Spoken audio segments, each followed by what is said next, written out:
అమ్మా నాన్నలకు ఆహ్వానం పలుకుతోంది ఆనందలహరి 5-స్టార్ రిటైర్మెంట్ హోమ్స్ ఈడుపుగల్లు విజయవాడ. ప్రస్తుతం మనం ఉన్నాం వికారాబాద్ జిల్లా పూడూరు మండలంలో ఉన్నటువంటి రామలింగేశ్వర స్వామివారి ఆలయంలో.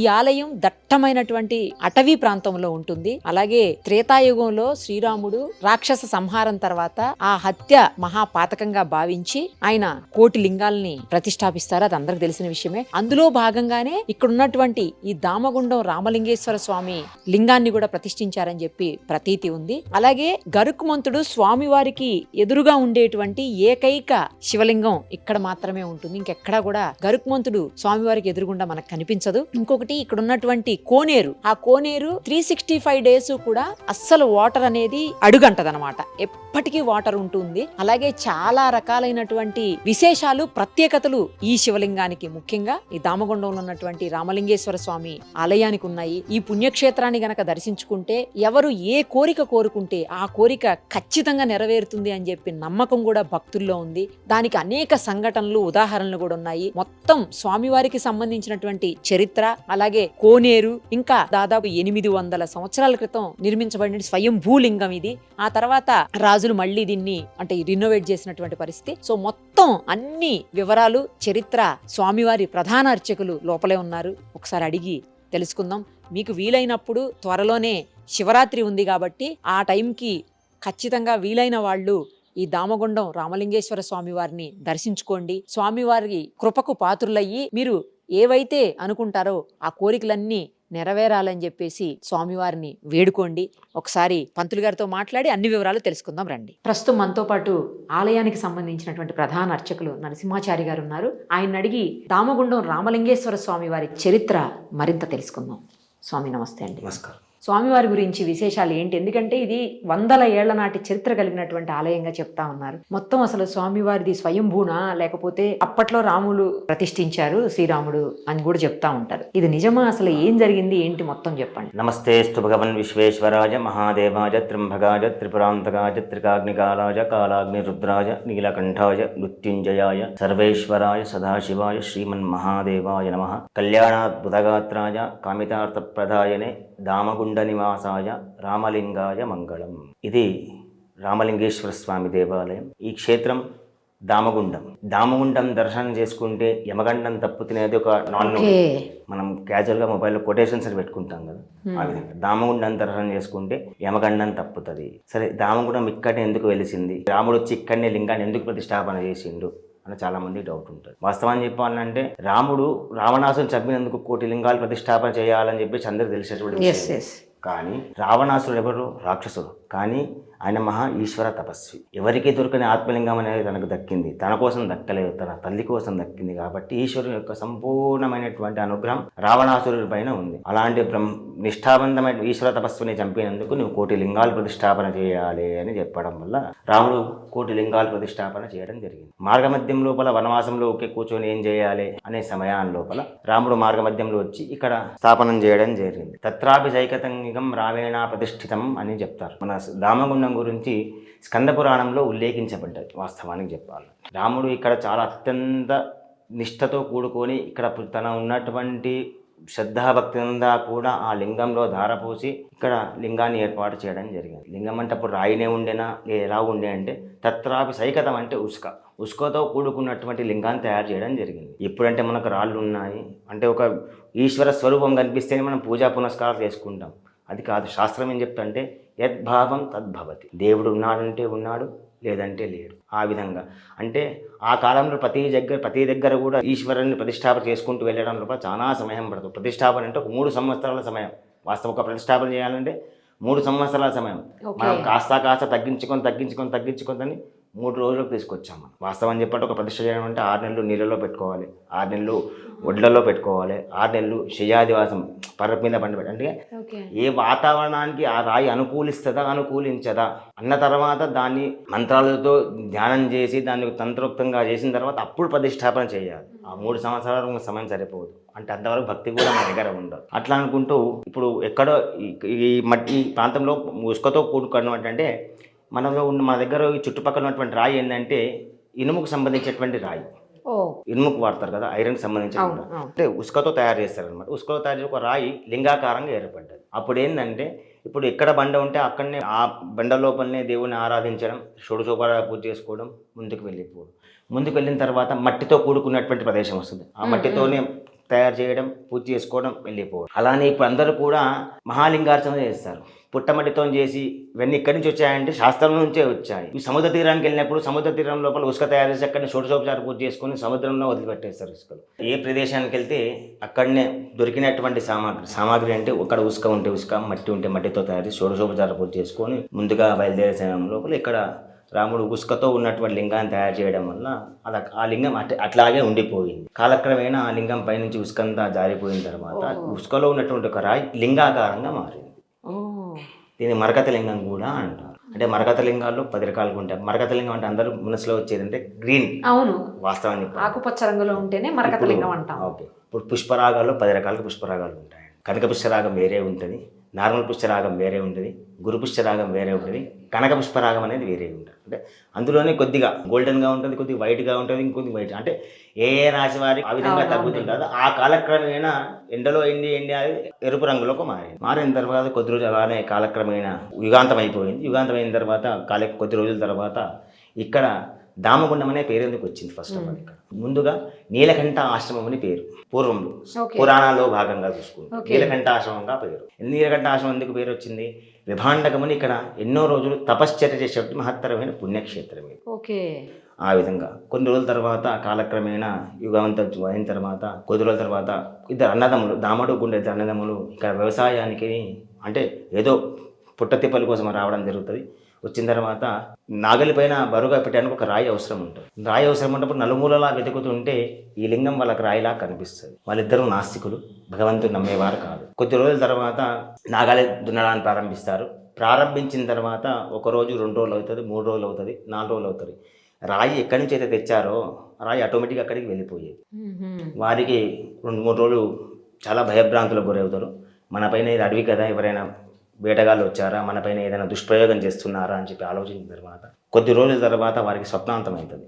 వాటి రాముల వారు స్వయంగా స్వప్నాంతమై ఇక్కడ నన్ను రామలింగేశ్వర స్వామిని నన్ను ఇక్కడ ప్రతిష్టాపన చేయండి అని చెప్తారు. చెప్పిన తర్వాత వారు నమ్మరు, మహాపండితుల దగ్గరికి వెళ్తారు. పెద్ద వారి దగ్గరికి వెళ్ళిన తర్వాత ఇంకోసారి స్వప్నాంతం అవుతుంది. స్వప్నాంతం అయిన తర్వాత అప్పుడు వారికి భక్తి మార్గంలో వచ్చి సాక్షాత్ రామలింగేశ్వర స్వామిని నేను ఇక్కడ ఉన్నాను, దయచేసి ఇక్కడ ప్రతిష్టాపన చేయండి అని చెప్పేసి ఇంకోసారి స్వప్నాంతం అవుతుంది. అప్పుడు వారు వచ్చేసి ఇక్కడ దామగుండం లోపల అత్యంత వైభవోపేతంగా రామలింగేశ్వర స్వామిని ప్రతిష్టాపన చేయడం చేసిన తర్వాత వారిద్దరు కలిసి నేను మీకు మహత్తరమైనటువంటి అనుగ్రహం చేస్తానని చెప్పేసి ఈ క్షేత్రానికి దామగుండం అని పేరు పెడతారు. అప్పుడు దాముడు గుండడు కలిసి దామగుండం అని పేరు ప్రసిద్ధిగాంచింది. దాని తర్వాత దామగుండం దర్శనం చేసుకుంటే యమగండ తప్పుతుంది అనేది పురాణ ప్రకృతిలో శాస్త్రం చెప్తుంది. అదేవిధంగా ఈ రామలింగేశ్వర స్వామి దేవాలయానికి ఎదురుగా మీరు ఏ శివాలయంలో చూసినటువంటి మహత్తరమైన దృశ్యం ఏంటంటే ఆలయానికి ఎదురుగా గరుత్మంతుడి విగ్రహం కనిపిస్తుంది. ఓకే, ఇది శైవ విష్ణు శివ హరిహర క్షేత్రంగా ప్రచురింపజరుగుతుంది. ఏ శివాలయంలో కూడా మీకు గరుత్మంతుడి విగ్రహం అనేది కనిపించదు. వాస్తవాన్ని చెప్పాలంటే ఏ శివాలయంలో కూడా ధ్వజస్తంభం అనేది కనిపించదు. ధ్వజస్తంభాలు 3 రకాలు: దీపస్తంభం, నందిస్తంభం, ధ్వజస్తంభం. వాస్తవం ధ్వజస్తంభం ఏంటంటే ధ్వజాకారంలో ఉంటుంది కాబట్టి దాన్ని ధ్వజస్తంభం అంటారు. దీపం ఎందుకంటే శివాలయంలో ఎక్కువ శాతం 99% కూడా దీపస్తంభాలే ఉంటాయి. ఎందుకంటే కార్తీక మాసం లోపల సాయంకాలం దీపారాధన చేయడానికి పెట్టినటువంటి స్తంభం దీపస్తంభం. కొన్ని దేవాలయాల లోపల నంది స్తంభం అంటే స్తంభం పైన నంది ఉంటుంది. కానీ ఇప్పుడు ప్రతి ఒక్క దేవాలయంతో ధ్వజస్తంభం అనేది కామన్ అట్రాక్టివ్ అయిపోయింది. అంటే ఏ విధంగా అయితే కళాకారులు కూడా తనలో ఉన్నటువంటి వాళ్ళ పాండిత్యాన్ని నేర్చుకొని వారు కూడా వేరే విధంగా తయారు చేస్తున్నారు. వారు వేరే విధంగా తన కళను ప్రజలకు చూపిస్తున్నారు. కాబట్టి ఈ ఆలయానికి ఎదురుగా గరుత్మంతుని విగ్రహం ఉంటుంది. అంటే ఆలయ క్షేత్రపాలకుడు ఆయన. అందుకే దీన్ని హరిహర క్షేత్రంగా చెప్తూ ఉంటారు. ఈ క్షేత్రం లోపల మొత్తం 5 గుండాలు ఉండేటివి. వాస్తవాన్ని చెప్పాలంటే మన వాడుక భాషలో చెప్పాలంటే ప్రతి క్యాస్ట్కు తగ్గట్టు ఒక గుండాలు ఉండేటివి వెనుకటి లోపల. కానీ కలియుగాంతం చెప్తున్నాం, కలి ఎంతైతే అవతరించుకుంటూ వస్తాడో అదంతా కూడా వెళ్ళిపోతుంది చెప్పేసి 5 గుండాలు ఉండేటివి. అంటే వారు అక్కడనే స్నానం చేసుకొని దేవస్థానం వరకు వచ్చేసి బయట నుంచే దండం పెట్టుకొని వెళ్ళిపోయేవారు. ఓకే. కానీ కాలక్రమేణా అలా చేస్తూ పోతే దేవాలయానికి ఎవరు రారు, అంటే వాళ్ళకి ఏదో తీసేస్తున్నామనే భావన వస్తుందనే భావనతో, అంటే మనం చదువుకున్నాం ఇప్పుడు. చదువుకున్న తర్వాత అందరూ కూడా రావడం, అదేవిధంగా ఇందులో మొత్తం 5 గుండాలు ఉండేవి. 5 గుండాలు ఒక గుండం అనేది అంతరించకపోయింది. ఒకటి స్వామివారి అభిషేకానికి వాడుకునేది, స్వామివారి స్నానానికి వాడుకునేది, నైవేద్యానికి వాడుకునేవారు వెనకటి. ఎందుకంటే ఒకసారి నైవేద్యం చేసే నీళ్లు పూజకు పనికిరావు, పూజకు పనిచేసే నీళ్లు నైవేద్యానికి పనికిరావు. అందుకే మనం అంటుంటారు, ఇంట్లో సత్యనారాయణ వ్రతం చేస్తున్నామంటే 2 బిందెల నుంచి తీరు తీసుకురండి అని చెప్తూ ఉంటారు. అంటే ఎంగిలి కాకుండా ఉండాలి. ఆ విధంగా వస్తూ ఉంటే మీకు కాశీ గుండం అని కనిపిస్తుంటుంది, కొద్దిగా డౌన్ కొద్దిగా అట్లా లెఫ్ట్లో ఒక గుండం ఉంటుంది. ఆ గుండానికి ఎదురుగా ఇంకో గుండం ఉంటుంది. అంటే పంచామృతాలను పేరు, పాలు, పెరుగు, తేనె, నెయ్యి, చక్కెర. ఆ విధంగా అంటే పాలగుండం అంటే పాల తేటగా ఉండేటివి నీళ్ళు. పెరుగుండం అంటే ఆ నీళ్ళు కొద్దిగా బరువుగా ఉండేటివి. నీళ్ళు తాగేమనుకోండి, ఒక 1/2 లీటర్ నీళ్ళు తాగేస్తే ఏదో 4 లీటర్లు తాగేమంటే బరువు. కొన్ని నెయ్యి గుండం ఏంటంటే కొద్దిగా జిగురు, నెయ్యి ఎలాగైతే జిగురుగా ఉంటుంది అలా. తేనె గుండం అంటే దాంట్లో స్వీట్గా ఉండేది. ఆ చక్కెర అంటే అట్లా పంచామృతాలతో భగవంతుడు ఎలా అయితే అభిషేకం చేస్తామో ఆ విధంగా నడుస్తూ ఉండేది.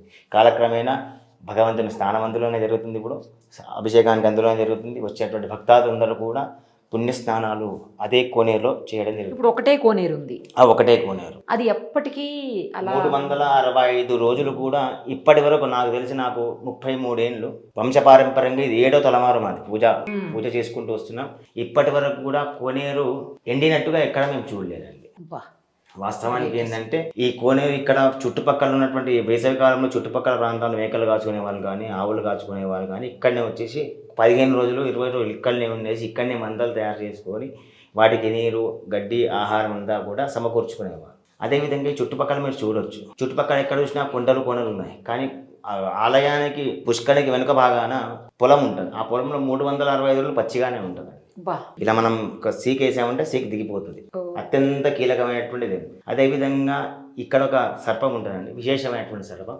అది ఎవరికి కనబడంటే కేవలం భగవంతుని యొక్క సంపూర్ణమైనటువంటి అనుగ్రహం ఉన్న వారికే కనిపిస్తుంది. చాలామంది ఇక్కడ పూజకు వచ్చిన వాళ్ళు కూడా చాలామంది చెప్తూ ఉంటారండి, అంటే మ్యాక్సిమం ద్వారం బందే ఉంటుంది. పూజ చేసుకొని వెళ్ళిపోయిన తర్వాత కొంతమంది తప్పులు చేసి వచ్చారనుకోండి, అప్పుడు ఆ భగవంతుని దర్శనం కానివ్వరు. ఆ స్వామి పాములో ఎక్కడో దారిలో కానీ ఎక్కడో కానీ గుండం దగ్గర కానీ మనకి ఏదో విధంగా నువ్వే తప్పు చేసి వచ్చావని ఒక ఇంటిమేషన్ మనకి ఇస్తూ ఉంటాడు అనమాట. ఇంకోటి ఈ శివాలయానికి ఎంత ప్రాముఖ్యత ఉందో ఆ కోనేరు కూడా అంతే ప్రాముఖ్యత ఉంది. అమృతం తీర్థకం శ్రావం, అమృత బిందు అనేది ఆ కోనేరులో పడ్డదని ఒక ప్రతీతి అనమాట. వేదోమతనం జరిగినప్పుడు అమృత బిందు ఆ కోనేరులో పడ్డదని ప్రతీతి. మీకు వస్తుంటే చూడడానికి చాలా గ్రీన్గా ఉంటాయి నీళ్లు. అందరూ అనుకుంటారు పాచి పట్టిందేమో కింద అని, ఒక చిన్న ఉంటుంది. కానీ చేతిలో తీసుకుంటే తేటగానే ఉంటాయి నీళ్ళు. ఆ నీళ్లు తాగడం వల్ల కానీ, ఆ కోనేరులో స్నానం చేయడం వల్ల కానీ మనలో ఉన్నటువంటి అల్సర్ కానీ, క్యాన్సర్ కానీ, చర్మ వ్యాధులు కానీ 99% తగ్గుతాయి. అన్ని రుగ్మతలు పోతాయి, అన్ని 99% తగ్గుతాయి. అంటే ఒకటే స్నానం చేయగానే తగ్గుతాయంటే మన భావన తప్పు. భగవంతుని మీద నిష్ఠతో, శ్రద్ధతో భగవత్ ఆరాధన చేస్తే, ఇప్పుడు డాక్టర్ గారు ఒక ట్యాబ్లెట్ ఇచ్చారు మనం వేసుకున్నాం అంటే మన లోపల తగ్గదు. కానీ తగ్గినట్టు మనం ఎట్లా ఏ విధంగా అయితే మనసును సాటిస్ఫాక్షన్ చేసుకుంటామో తగ్గుముఖం పట్టుకుంటూ 100% వస్తుంది. ఎందుకంటే చాలామంది ఉన్నారు ఇక్కడ. ఒక భక్తుడు ఉండేది హైదరాబాద్లో ఉన్నట్టు, చాలా అత్యంత ఆగర్వ శ్రీమంతురాలు ఆమె. కింద పెట్టాలంటే కూడా బంగారం పరుచుకొని పెట్టవలసింది తప్పలేదు. తన 2 కొడుకులు కూడా విదేశంలో ఉండేవారు. తను ఏంది ఒక్కరోజు కూడా దేవుని పూజ చేసినటువంటి దాఖలా లేదు. కానీ ఈ క్షేత్రానికి వచ్చి ఆమె కేవలం స్నానం చేసుకొని వెళ్ళిపోతుంది. అత్యంత చాలా క్లిష్టమైన పరిస్థితి. కూర్చుంటే లేవడానికి కాదు, లేచుంటే కూర్చోవడానికి రాదు. అలాంటిది మనిషి సుమారుగా ఒక 11 వారాలు 12 వారాలు వచ్చిపోయింది. అంతకుముందు చెక్ చేసిన రిపోర్ట్స్, తర్వాత చెక్ చేసుకున్న రిపోర్ట్స్ చూస్తే అందరూ షాక్స్. పాపం ఆమె ఒక 4 సంవత్సరాల క్రితం భగవంతుని సాన్నిధ్యం చేరుకున్నది. ఇక అత్యంత కీలకమైనటువంటి, అత్యంత పుణ్యఫలమైనటువంటి క్షేత్రం. ఈ క్షేత్రం లోపల ఇంకో విశేషం ఏంటంటే ఆవు పులి ఎంత వైరత్వంగా ఉంటాయి మనం జియోగ్రఫీ. కానీ ఆ వైరత్వాన్ని మరిచి సాయంకాలం ఇంటికి వెళ్ళే సమయం లోపల పులి వేటకు వెళ్ళి ఉంటుంది. పులి పిల్లలు ఇక్కడ ఆర్తనాదాలు చేస్తుంటాయి ఆకలితో.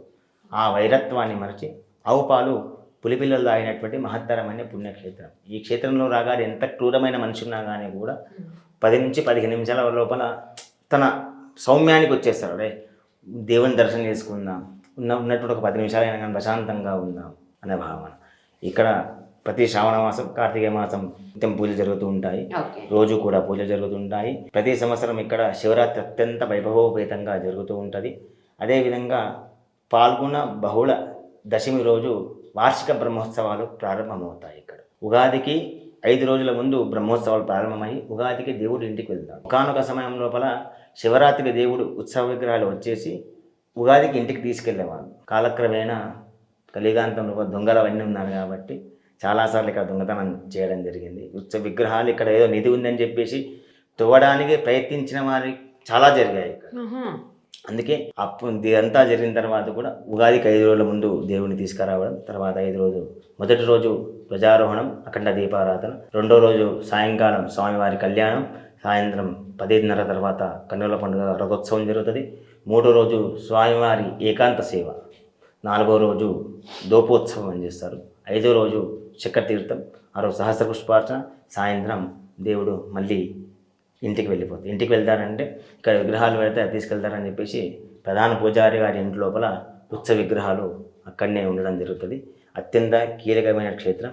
ఈ క్షేత్రంలో ఎవరైనా కానీ కూడా మనస్సుతో భగవంతుడు ఏం చెప్పారో, పత్రం పుష్పం ఫలం తోయం వ్యోమే భక్త్యా ప్రయచ్చదు. రోజు నన్ను ఆరాధన చేసినా చేయకున్నా ఒక్కసారి నామస్మరణ చేస్తే సదా మీ వెన్నంటూ ఉంటానని భగవంతుడు ఏదైతే శాస్త్రంలో చెప్పాడో ఆ విధంగా భగవంతుని నిష్కల్మషంగా నిష్పక్షపాతంగా భగవంతుని ఆరాధన చేస్తే ఈ రామలింగేశ్వర స్వామి సంపూర్ణమైనటువంటి అనుగ్రహాలు ఇస్తాడు.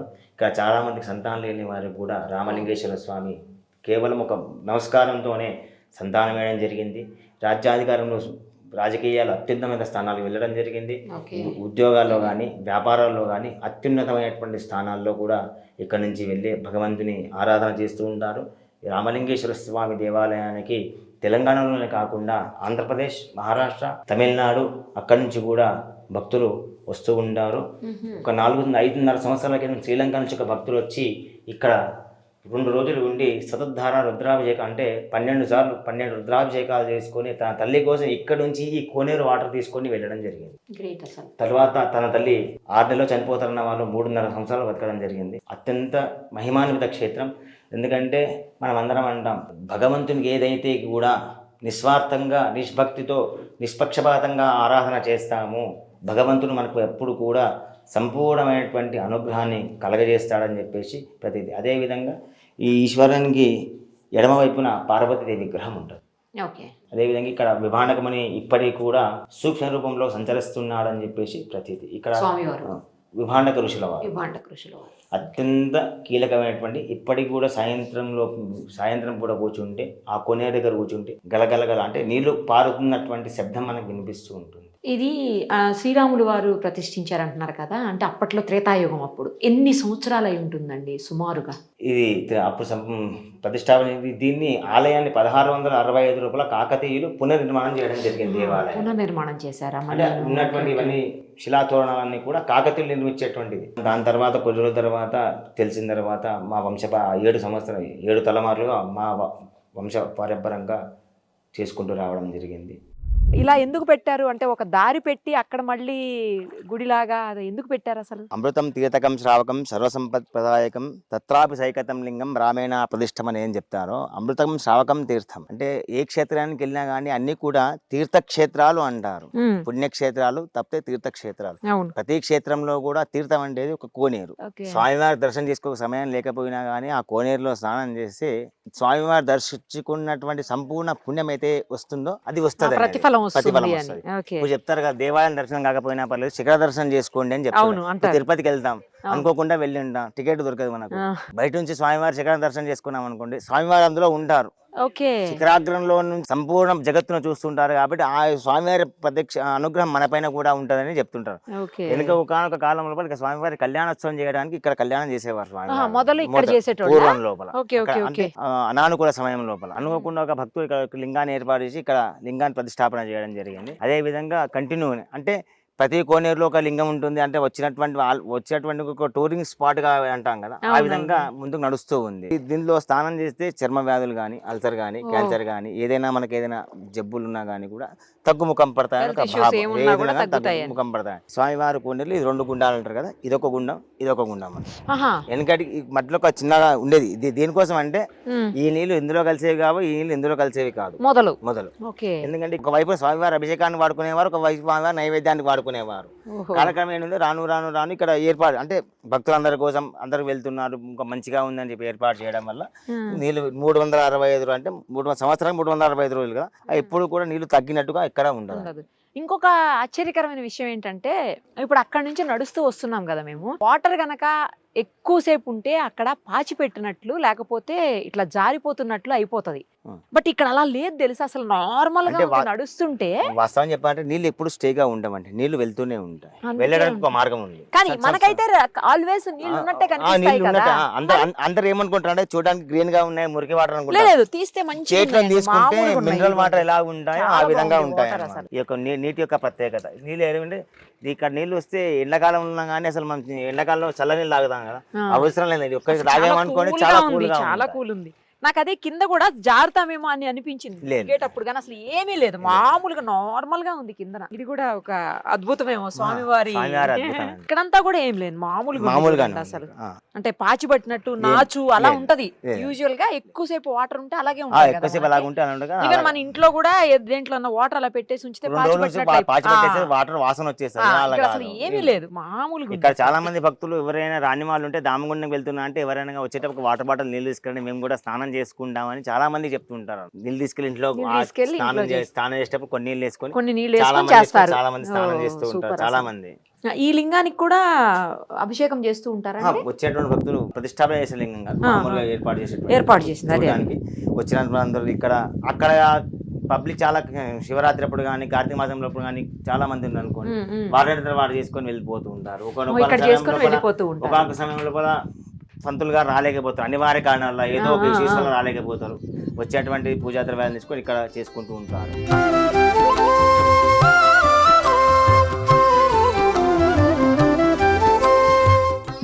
చిన్నది నందీశ్వరిని కూడా పెట్టారు. ఈ కోనేరుకు ఎడమ భాగాన ఒక కోనేరు ఉంటుంది, చిన్న. ఇది మొత్తం దాటి అవతల ఆ మెట్లు దాటగానే ఉంటుంది.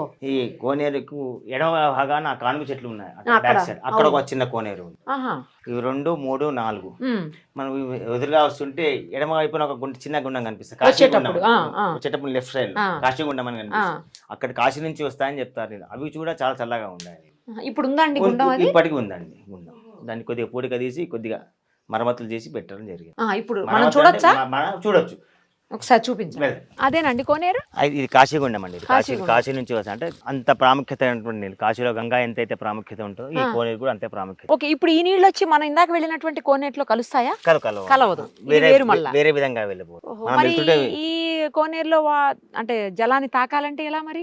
అంటే ఇప్పుడు వెళ్ళడానికి ఏంటంటే కొన్ని పనులు వస్తున్నాయి కాబట్టి ఆ కోనేరు నుంచి ఇలా వెళ్తాయి నీళ్ళు. ఇవి తాకినా కూడా తాగినట్టే. కోనేరు నీళ్ళు జంతువులు వన్యప్రాణులు తాగడానికి అక్కడక్కడ కాల్వ మార్గాన్ని వెళ్తూ ఉంటాయి, అక్కడక్కడ తాగుతుంది. అంటే ఇప్పుడు ఇవి కాశీ నుంచి వస్తున్నాయని ఒక నమ్మకమా, లేకపోతే అంతటి పవిత్రమైన నీళ్ళని? కాశీ నుంచి వస్తున్నాయని నమ్మకం. కాశీగుండం అని పేరు దీనికి. వెనకటి నుంచి మా పెద్దలంతా చెప్పుకునే వచ్చాడం అంటే కాశీ నుంచి, అంటే కాశీగుండం అంటే కాశీ నుంచి వస్తున్నాయి, అక్కడ నుంచి ఊట మార్గం ఉందని అంటారు. కొంతమంది ఏమంటారు అంటే కాశీలో ఉన్నటువంటి గంగాకి ఎంతైతే ప్రాముఖ్యత ఉంది, అన్ని గంగాలకు అంతే ప్రాముఖ్యత ఉంది, కానీ దానికంటూ ఒక ప్రత్యేకత దానికంటే ఒక ఎక్కువ అని చెప్తుంటారు. ఈ నీళ్ళు ఎప్పుడు కూడా చూడడానికంటే ఇప్పుడు ఈ ఎండాకాలం వానాకాలం కాబట్టి మట్టి ప్రదేశం కాబట్టి ఆ వెహికల్స్ వెళ్ళడం రావడం వల్ల దుమ్ము పేరుకోవడం వల్ల చూస్తే మురికిగా అనిపిస్తుంది. కానీ కొద్దిగా ఇలా అని ఇలా పట్టుకుంటే ఇప్పుడు చూడండి, ఇదే మట్టి మార్గంలో చూడండి, ఈ మట్టితో వల్లనే ఎంత నీరు ఎంత మినరల్ వాటర్ లాగా. కానీ మంచిగా ఉన్నాయండి వాటర్, మనం అలా అనిపిస్తుంది కానీ చాలా మంచిగా ఉన్నాయి వాటర్. మనం అనుకుంటే చాలా వన్య ప్రాణులన్నీ కూడా ఈ నీళ్ళు తాగే ఉంటాయి. అంటే కొన్ని దిగడానికి భయపెడుతుంది. స్వచ్ఛమైన నీళ్ళు అండి, కల్తీ లేని నీళ్లు కదా. వస్తుంటారా అండి రెగ్యులర్ గా స్వామివారి ఆలయానికి? కోనేరు అది నిర్మాణం చేసిన తర్వాత అప్పటి ఇప్పటి వరకు నేను 5-6 సంవత్సరాలకు ఎక్కువ అవుతుంది. డైలీ కంపల్సరీ ఊళ్ళో లేకపోతే రాను. ఊళ్ళో ఉంటే పొద్దున్న వచ్చేది, దీపం ముట్టించి టెంకాయ కొట్టి అగరబత్తి ముట్టించి పోతారు. చాలా పెద్ద మేడం ఏరియాలో ఎవడం దొంగతనం చేసిన కూడా బయటికి పోడు మేడం. ఈ దరి కూడా ఎక్కడాడు, ఆ. ఇక్కడ ఈ చెరాకు కూడా ఎక్కడు, ఇక్కడ దొరికేస్తాడు. స్వామివారి మహత్ అంత గొప్పది, చాలా ప్రశాంతంగా ఉందండి అసలు. అంటే అడవి మధ్యలో ఉండటం వల్ల ఏమో ఎంత ప్రశాంతంగా ఉందో. అయ్యప్ప మాల వేసి ఇక్కడనే ఉంటాం మేడం. అవునా? ఫస్ట్ అయ్యప్ప మాల వేసినాకనే ఇక్కడ ఉండి చేద్దామని ఆలోచనతో 3 లక్షలతో అనుకొని సురువు పెట్టిన. ఉమ్. 35-40 లక్షలు అయినాయి. వా. కానీ ఎవరిని అడగలే, సొంతంగా మా అన్నను కూడా అడగలే మేడం. స్వామివారి మీకు ఇచ్చినట్టుంది. ఆయన ఇచ్చిండు అనుకోని నేను చేసిన అంతే, నాకు చేసే ఆ పుణ్యం కలిగించిందని చేసిన. అంతే అంతే. చాలా మూవీస్ షూటింగ్స్ అయ్యాయి ఇక్కడ అని చెప్తున్నారు, నిజమేనా? RRR 3 నెలలు నడిచింది మేడం. మొన్న గేమ్ చేంజర్ నడిచింది 2 రోజులు, మొన్న ఒకటి బ్లాక్ బ్యాగ్స్ అని అది నడిచింది, ఉమ్. మళ్ళా సాయిపల్లో ఇది ఒకటి 5-6 షూటింగ్ నడిచింది పెద్దవి.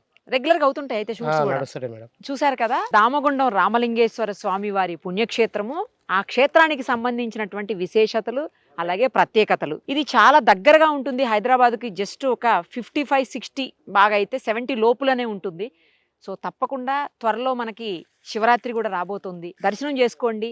స్వామివారు మామూలుగానే మనకు తెలుసు శివయ్య అంటేనే చాలా, అసలు ఏది అడిగితే ఆయనకి జస్ట్ శివయ్యకి అభిషేకం, నీళ్లతోటి జలాలతోటి అభిషేకం చేస్తేనే ఆయన ప్రసన్నుడైపోతారు, అన్ని కోరికలు తీరుస్తారని చెప్పేసి ఒక నమ్మకం ఉంటుంది. అలాగే ఈ క్షేత్రానికి ప్రత్యేకంగా ఎవరు ఏది కోరుకున్నా సరే స్వామివారు నెరవేరుస్తారనే నమ్మకం అయితే భక్తుల్లో ప్రగాఢంగా ఉంది. సో ఒక్కసారి ఇక్కడికి వచ్చి కోనేరులో స్నానం చేయొచ్చు, అలాగే కోనేటి నీటిని స్వీకరించవచ్చు, ఇంటికి కూడా తీసుకువెళ్ళొచ్చు. సేమ్ టైము స్వామివారిని దర్శనం చేసుకొని మనకున్నటువంటి సమస్యలన్నింటినీ స్వామివారికి చెప్పేసి తీర్చేసుకోవచ్చు.